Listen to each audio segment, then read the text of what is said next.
So hi guys, good day once again. So for this video we will be discussing about the business accounting transactions as to the types and effects of these accounting transactions. But before we will go into the discussion proper, please do like and share this video and share this one to your friends or relatives who might as well be in need of this discussion for their further understanding as to accounting. And yung hindi pa nakapag-subscribe or you're not able yet to subscribe my channel, please do subscribe my YouTube channel. And also follow my other social media account where I might as well upload this video. Okay? And also don't forget to hit the notification bell if you were not able to hit it yet. Para may upcoming na mga videos related to this or related to accounting discussions that might help you further understand what is accounting all about, then ma-notified kayo or updated kayo agad-agad kung may mga upcoming videos man na mai-upload. Okay? So let's start.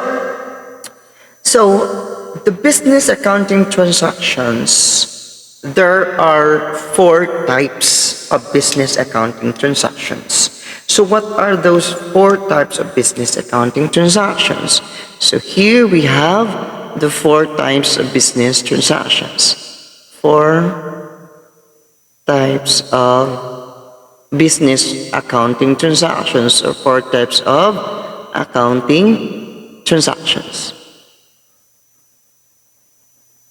Iklian na lang natin. So, we'll have it for a while. Okay. Parang di Again, by the way, the discussion will be in English and Tagalog or mix of 2 para naman maintindihan po siya nationwide. So, we have 4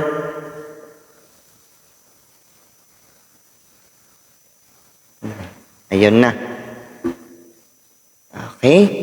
Ang kulela tayo sa area ha. Okay. 4 types. Ayan. 4 types of accounting. Ayan. Shortcut na lang natin. Accounting transactions.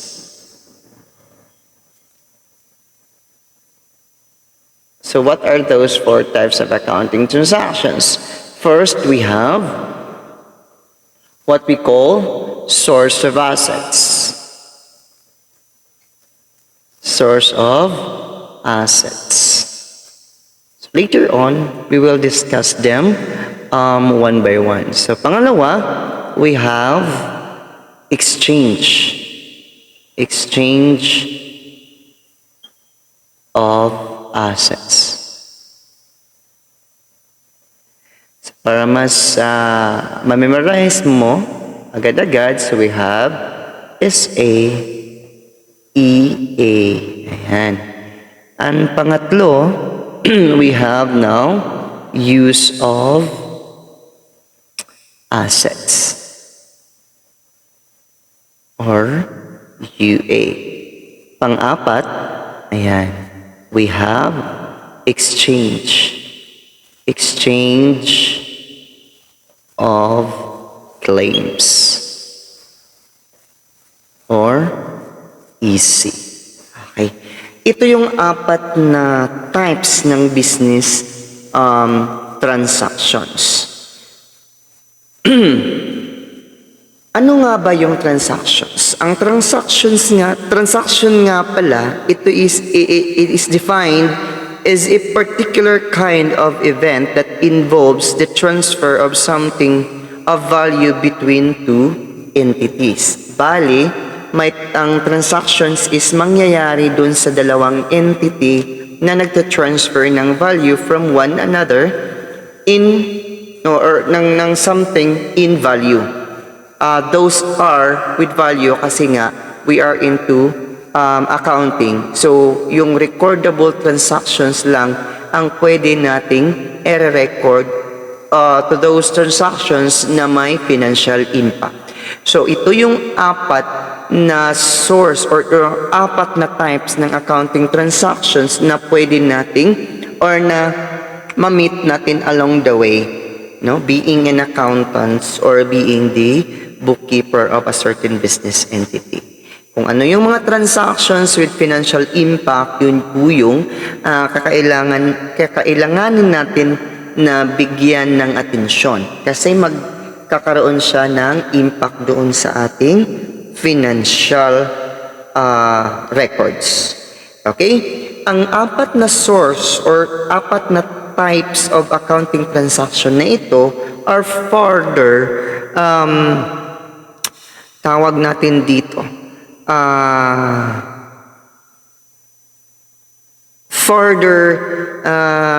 nakalimutan agad, no? Ito, these four transactions or four types of accounting transactions are further expanded into 9 effects. So, yung mga transactions na ito ay may kanya-kanyang effects. Okay? Ano nga ba yung mga effects ng mga transactions na ito? Dun sa source of assets natin, okay? Before tayo move forward doon sa 9 effects, we will recall that the accounting equation is equals to asset equals liability plus equity, correct? Or owner's equity, or equity na lang. Or some other books or references have it asset equals liability plus capital. Equity and capital is just, the same. So source of assets, there are 2 effects when you said source of assets. Okay? So the source of assets, diba, you have this equation, accounting equation, asset is equals to liability plus equity, correct? Now, your source of asset means that your asset is coming from your liability and equity. Yun yung nagko-compose ng asset mo. So, meaning to say, yung first 2 types of accounting transactions mo is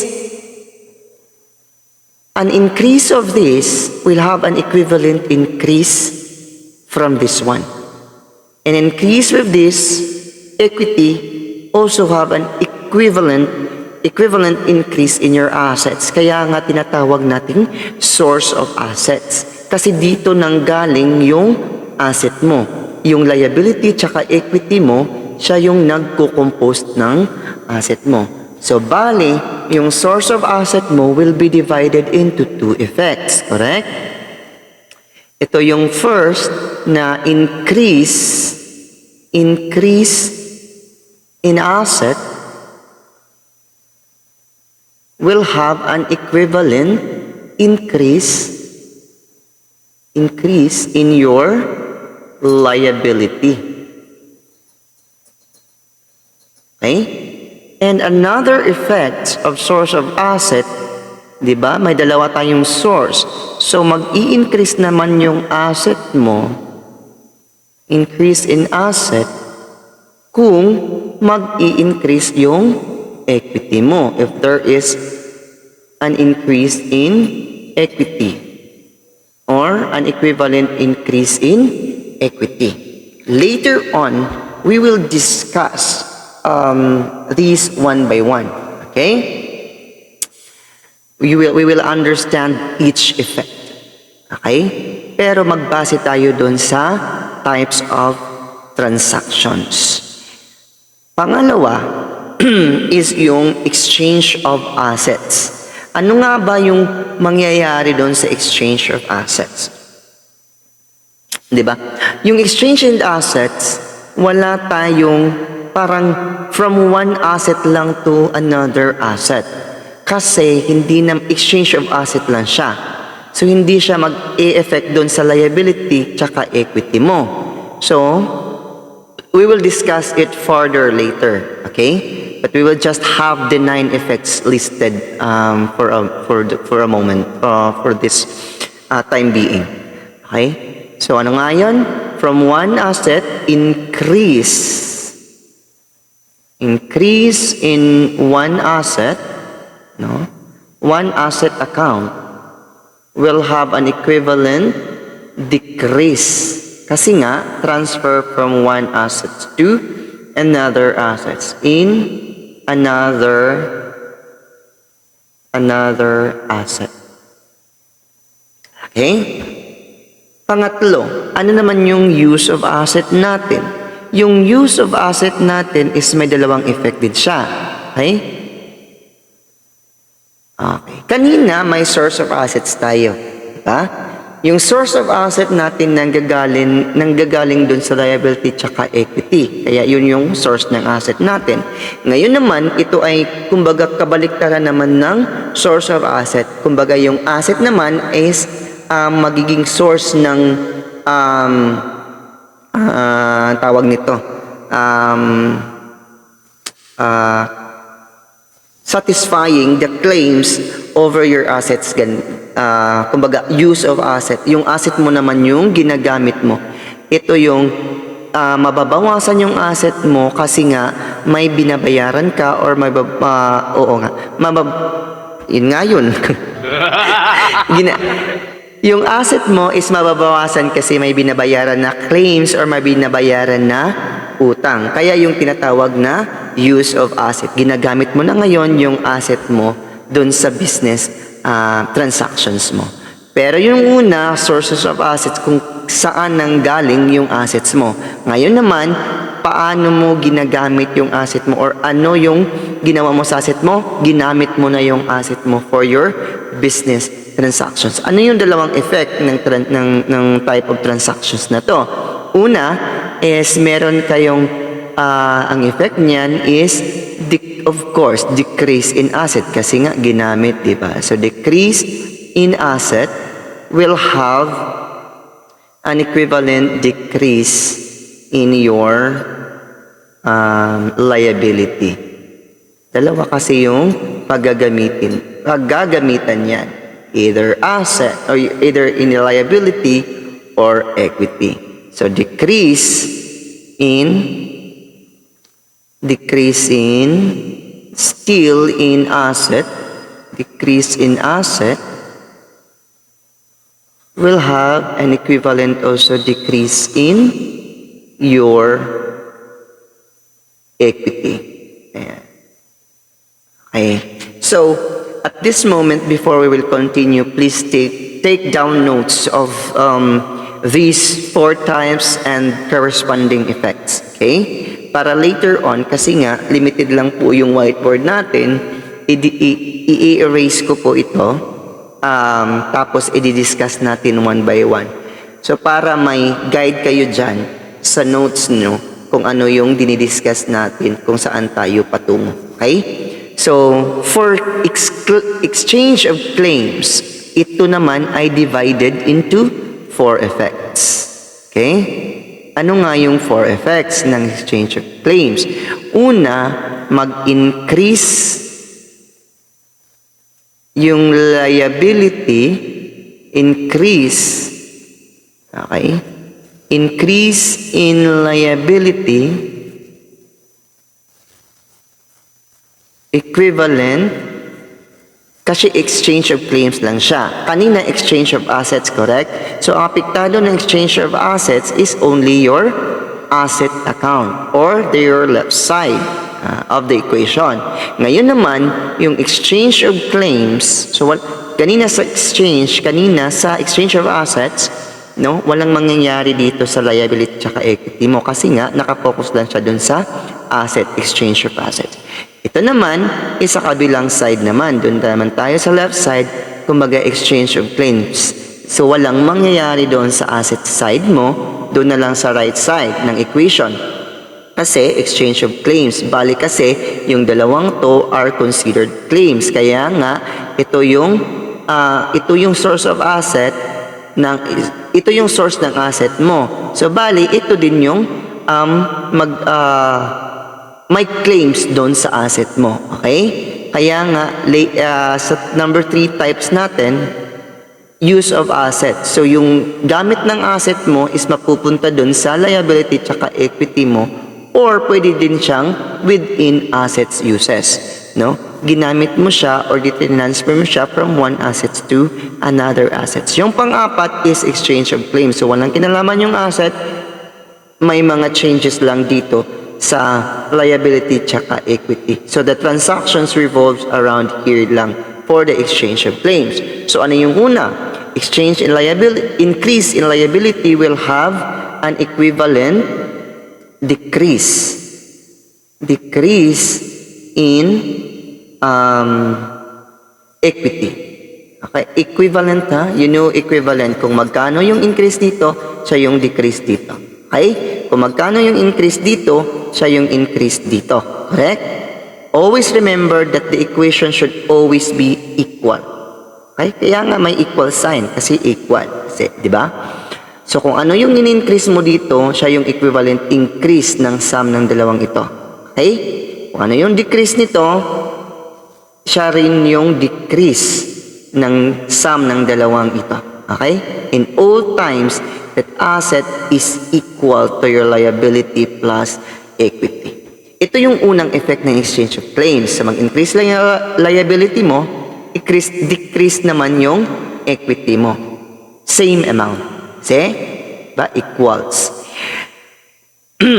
Pangalawa, again, mag-i-increase or increase naman yung, ito naman yung mag-i-increase, yung equity. Equity equals a decrease naman dun sa liability mo. Increase in liability. Pangatlong scenario is increase, no? Increase in one liability,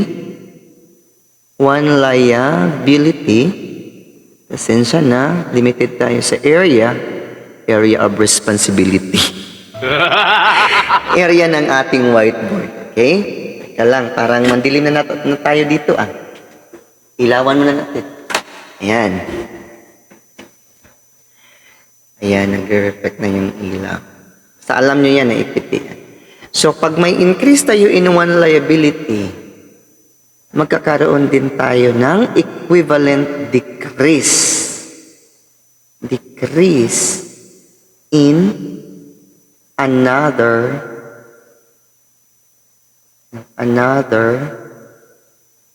liability. Ayan. Yung pangatlo is from one liability account to another liability account. Same nung exchange of assets, no? From one assets to another asset account. So it doesn't affect, these particular transactions will not affect your assets and your equity. This is solely affecting your liability accounts. Okay? Ang pang-apat naman will solely affecting your equity account, wherein increase in one equity will have an equivalent decrease in another equity. So, from one equity account to another equity account. Okay? So, these are the 4 types of accounting transactions and its 9 effects. Okay? And we will 9 effects because we are having the effects of these 4 types of transactions to your equation, to our accounting equation. Okay? So again, your source of assets has two effects. No? Increase in assets, equivalent increase in liability. Increase in assets equals an increase in equity. O, diba? Kasi nga, yung asset natin is nanggagaling doon sa liability tsaka equity. Kung mag-increase man yung liability mo, may equivalent increase din yan doon sa asset mo. Mag-increase yung equity mo, may equivalent increase din yan doon sa asset mo. Kasi papasok yan sa kumpanya. or papasok yan sa business entity. Yung exchange of assets naman is wala siyang effect dun sa liability tsaka equity kasi nakafocus lang siya sa asset. So, anong mangyayari sa transaction na dyan? Sa transaction na to, anong mangyayari? Is that from one asset, decrease from one asset to another asset. No? Nag-i-increase yung isang asset kasi nag-decrease yung isang asset or yung ibang assets. Yung assets naman is ginagamit mo na ngayon yung assets mo to satisfy the claims. What are those two claims? Your liability and equity. So your use of assets divided into two or expanded into two. Magdi-decrease yung asset mo kasi nag-decrease ka ng liability mo. Magdi-decrease naman yung asset mo kasi nagdi-decrease ka ng equity mo. Ito yung dalawang effect ng use of assets. Ang pang-apat, exchange of claims, which further expanded into 4 effects ng transaction na to. Bali, ito yung nature or type ng transactions pero may sub or expanded effects ang transaction na to. Bali, may 4 na senaryo. Yung isang senaryo is mag-increase ka ng liability with equivalent decrease in equity. Later on, we will discuss it one by one ng effects na ito para maintindihan nyo kung anong nangyayari, bakit ganito yung effect niya. Okay? So, yung pangalawa, increase in equity, equivalent decrease in your liability. Kabaliktaran nung nangyayari doon sa first scenario natin. Okay. Pangatlong scenario naman is, teka lang, maghanap tayo ng, pangatlong scenario naman is nag-increase ka ng liability mo, one liability account, kasi may decrease sa ibang liability account. This third transaction or this third effect of exchange of claims or scenario is affecting lang ng liability accounts mo. Bali from one liability account to another liability account. Okay? Tapos, yung pang-apat naman na scenario, ano nangyari? Yung pang-apat na senaryo, teka lang, nagkabalibod-balibod na yung mga wirings. Hanap muna tayo ng supply ng ating, kasi maglulubat na tayo.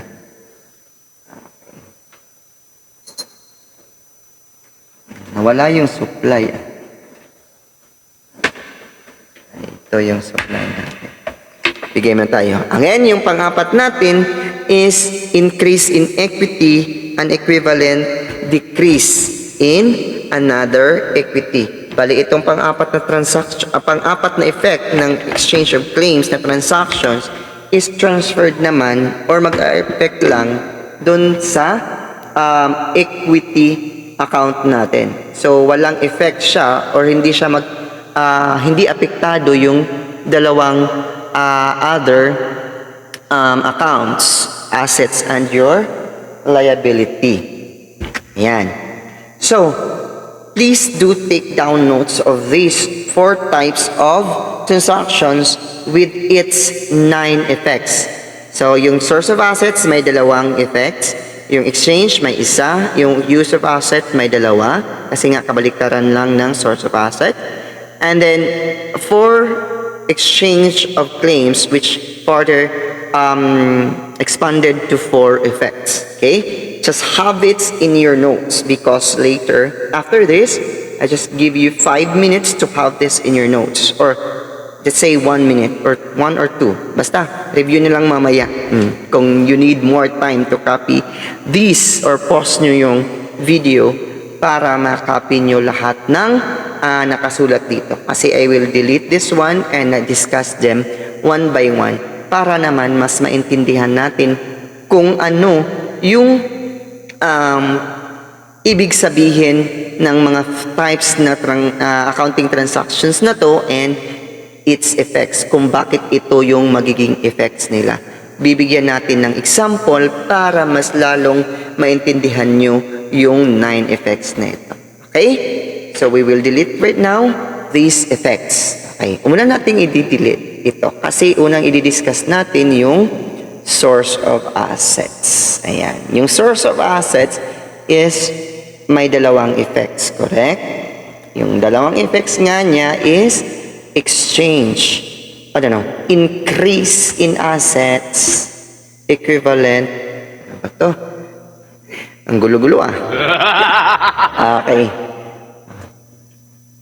Increase in liability, and another effect is increase in assets with an equivalent increase in equity. Okay? Linisin muna natin. Ayan. Ayan, linis na.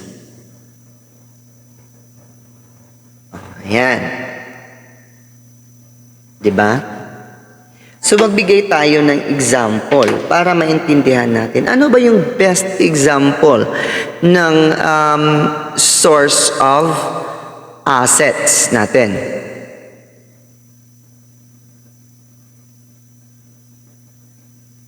Okay?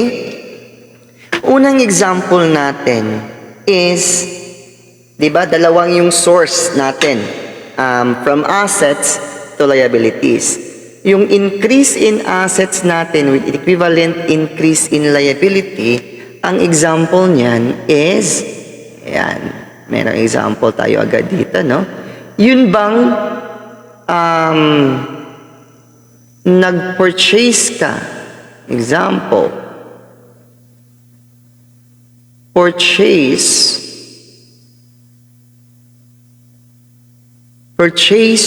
ng equipment. Purchase equipment. Equipment on account. Ano bang sabihin ng on account? Okay? Ang ibig sabihin ng account, let's say let's just put a value of 100. On account, the amount is let's say, equipments, okay, 1,500. Ayan. Yun yung amount, no? On account. Amounting, ano na lang. Ito na lang. Complete na lang natin para hindi kayo maguluhan. Ayan. On account, amounting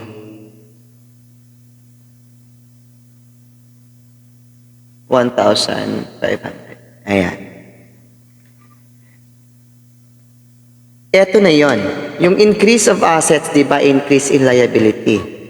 Yung unang source of asset natin is coming from liability. Purchase an equipment, example, equipment lang, wag ng S. Ayan, equipment lang. On account. Ang ibig sabihin ng on account is inutang mo siya. No? Inutang mo siya.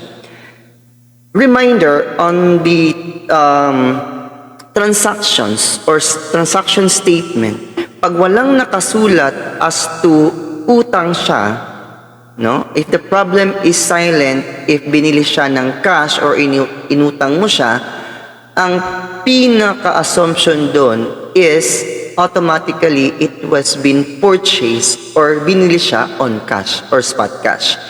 Pero pag nakasaad doon sa statement na on account, or inutang mo siya or nag-issue ka ng note, yun ay inutang. Kung account lang, ang entry mo doon is accounts payable. Of course, kasi utang siya. Pero pag nag-issue ka ng note, ayun, notes payable. Ayan. Again, pag may note na in-issue or may note na natanggap, pag in-issue mo, accounts payable. Pag natanggap mo na note, is accounts receivable. Okay? Just a reminder before we will go forward or move forward. Okay. Purchase ng equipment on account. Bali, inutang mo siya. Ngayon, 1,500. Go back tayo dun sa ruling ng value ng debit tsaka credit. O, di ba? Na sa unang video na in-upload natin, di ba may tinatawag tayong T accounts, correct? It's the summarizing tool, no? Yung T account. Diba yung left side natin, no? Ito yung left side, yung tinatawag nating debit or DR. Pangalawa, yung sa right side naman natin is yung tinatawag natin na credit or CR. Debit and CR from the Latin word debit, deberi, and the Latin word for credit is crederi. So debit again on the left side, on the right side is your credit side. Okay? So, ano nga ba yung debit? Natutunan natin or we've learned already that debit is the value received. And yung credit naman natin is the value parted with or the value given up. Dito sa example natin na purchase equipment on account amounting to 1,500. Okay? Kung susuriin natin, ano yung debit natin dito? Ang ating magiging debit, again, remember, ng ating debit is the value received. Sige, uunahin natin ngayon yung value received kasi